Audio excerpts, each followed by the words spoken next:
Hello all, welcome back to Bharat fintech. ఈరోజు నేను మీకు ఒక స్టోరీ చెప్పబోతున్నా. అదేంటంటే the success story of Airbnb. 2008లో Brian Chesky, Joe and Nathan కలిసి ఎయిర్బిఎన్బిని శాన్ ఫ్రాన్సిస్కోలో ప్రారంభించారు. బ్రియాన్ అండ్ జో రెంట్స్ కూడా పే చేసుకోలేని స్థితిలో ఉండేవారు. ఆ టైంలో వీళ్ళకి ఒక ఐడియా వచ్చింది. అదేంటంటే ఎయిర్ మ్యాట్రస్లను అద్దెకి ఇవ్వడం అండ్ బ్రేక్ఫాస్ట్ని అందించడం. వాళ్ళు ఎయిర్బెడ్ అండ్ breakfast.com అనే వెబ్సైట్ని సృష్టించారు.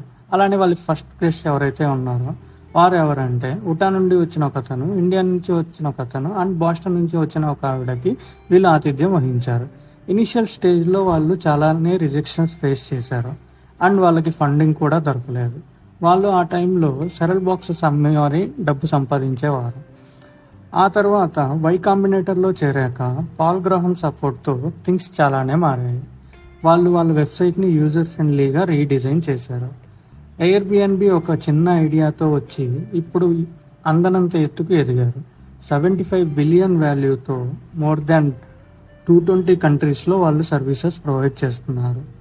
ఎయిర్బిఎన్బిది ఒక one of the inspiring story అనే చెప్పాలి. ఇన్నోవేటివ్ ఐడియాతో చాలా పెద్ద విజయం సాధించారు.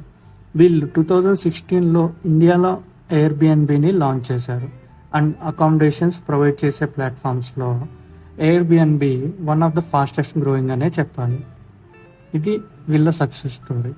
ఈ వీడియో కనుక మీకు నచ్చినట్లయితే please do like, share and subscribe for more such stories and financial tips. Thanks for watching and happy investing.